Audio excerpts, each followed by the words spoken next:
Hello and welcome to another video. In today's video I will be talking about the 0.20.9 update which introduced the Crimson Isle QoL. This update dropped a while ago and added many features related to Kuudra, Crimson Isles and all that jazz. First of all, they added requirements to Kuudra armours, which ranges from Combat 22 and the basic Kuudra completion to Combat 42 and Infernal Kuudra completion. This is still ridiculously low considering how OP some of the armor sets are, but it's certainly an improvement over there being basically no requirement whatsoever. Another thing this update did is that it reworked all of the Kuudra armor abilities. For example, the Crimson armor previously gained 1 stack every time you kill them up with it.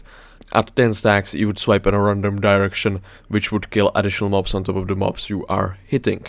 This time you get 1 stack of Dominus every time you strike them up with a half a second cooldown if you have the full set, and each stack grants you various bonuses which depend on what version of the armor you are using. So in basic tier of Kuudra you have 0.05 swing range, but at hot you already have 0.1 swing range. Then you have also ferocity, more ferocity, and also 10% damage per stack, which is pretty damn good. At 10 stacks you also swipe the mobs you are attacking, which deals extra damage depending on what tier of armor you're using and how many pieces of the armor, which means it makes melee pretty viable for slayers, because previously it would only help you kill some ghosts, and it was pretty useless apart from that, because it was very hard to maintain 10 stack of Dominus while fighting a slayer, which is no longer the case.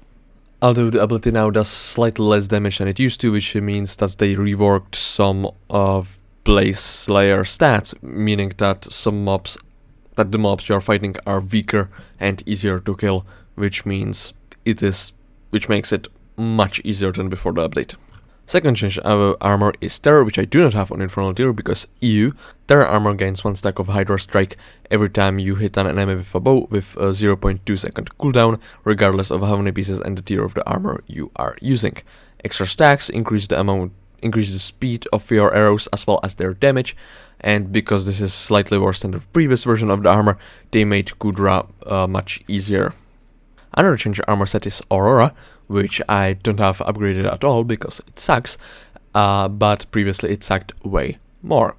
Previously, if you don't remember, there was this very weird ability with the Aurora staff, which made you able to see the runic type of enemies, and if you selected the correct type with your runic staff, you would deal extra damage. This was removed from the armor, but not from the stat, because apparently they forgot. They changed this armor so that now when you hit enemies with magic attacks, you gain stacks of arcane energy, and at 10 stacks you release those stacks to release a homing missile attack on nearby enemies. This is very weak, but scales with your ability damage, which makes it slightly better. On top of that, they added ability damage stat to helmets, which means that people might now use full set of Aurora armor instead of using Wither goggles everywhere. Wither goggles grant 45 ability damage. At 5 stars on Wither goggles, it will give 49.5 ability damage outside of dungeons.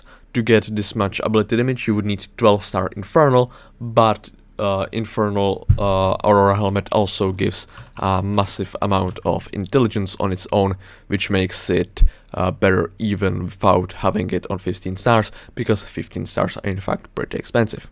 Fervor and Hollow Armor were also reworked, but I haven't actually seen anyone use either of them, so I'm not going to talk about them. I've just mentioned that Fervor Armor now grants true damage, true defense, and Hollow Armor now grants Mending, which makes it slightly more viable than before, because previously the stats on Hollow Armor were so random it didn't even make any sense.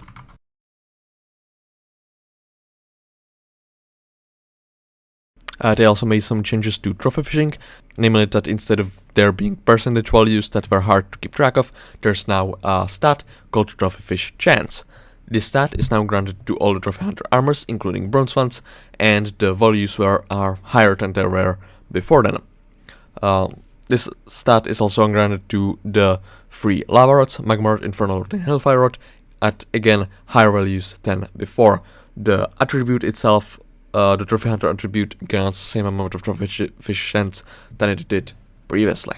Except those changes, they also added Trophyfish chance to Odger's tooth accessories up to 4% on the diamond version. They also changed some details about some Trophyfish, namely that vanilla fish is twice as common, karate fish is twice as common, slugfish is 5% more common, and blobfish is 10% more common. Because the order in which you roll for Trophyfish is based on the rarity in ascending order, the blobfish, which is now one of the most common ones, except Silver Skitter and maybe some other one, it now rolls last, which is its intended effect. On top of these percentage changes, they also changed Golden Fish appearance from being 15 to 20 minutes to being 8 to 12 minutes, which is much better than before, and means you can actually now get Diamond Trophyfish even without having incredible luck like I have. They also made some changes to a specific strat that people used to use for trophy fishing, which would be that they would upgrade the Trophy Hunter armor to 10 stars on either bronze or silver versions, because then they could salvage it at the diamond version and get 20 diamond magma fish, which was a lot of money. You can no longer salvage the set, but they added 20 diamond magma fish to the reward pool for reaching diamond tier, as you can see right here. They made it so that all versions of the armor have the same star cost, and they added a bonus to the armor set that grants you bonus fishing speed for every star that you have on the set, up to 1 fishing speed per star per piece on the diamond tier, and bronze giving you 10 times less than that. With these changes, they also made treasure fishing possible in lava, both on Crimson Isle and away from it, although outside Crimson Isle the loot sucks. However, on Crimson Isle you have a chance to get, for example, flames, nether stars, heavy pearls, and Kuudra keys. They added 2 fishing speed to Finwave, Ictic, and Kill Splash equipment, and all of these equipment sets can now be started to grant you even more fishing speed than before. They also added 15 fishing speed to Hotbait, which previously only granted Trophy Fish chance. Another thing they did is called, quote, the Crimson Isle item Unsoulblinding. As the name suggests, they removed the soul bond from almost all Crimson Isle items.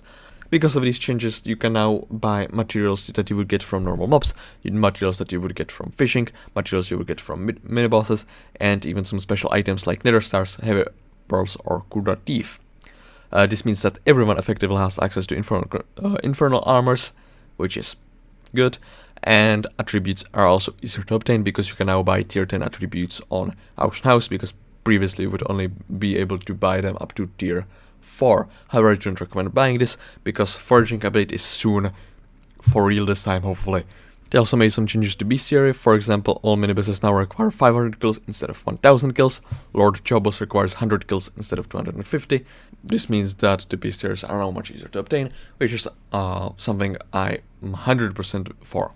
They also added SkyBlock XP for getting faction requirements, up to 150 if you max both of them. They made this easier by you no longer being removed reputation for doing quests for the other factions, which means there's no reason not to be working towards 12,000 on both factions now. Faction quests are also now automatically accepted instead of you having to go to the board every day to get the quests. They also made some changes to Kuudra, namely that the legendary Kuudra Pets perk has been buffed to be 4 times as strong, which is still not very good, but it's at least something.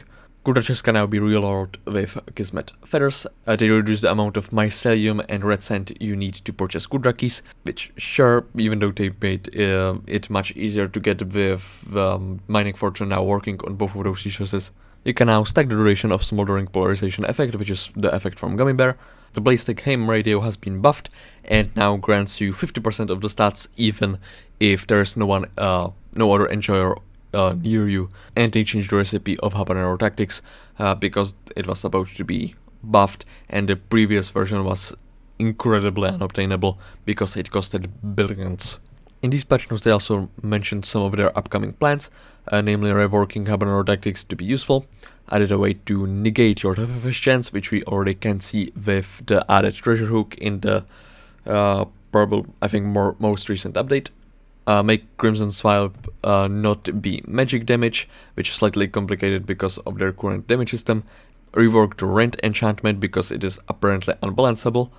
And found a way to unsoulbound the items that they have soulbound in previous updates, because now start versions of the Kuudra armor are no longer soulbound, but all the items still are.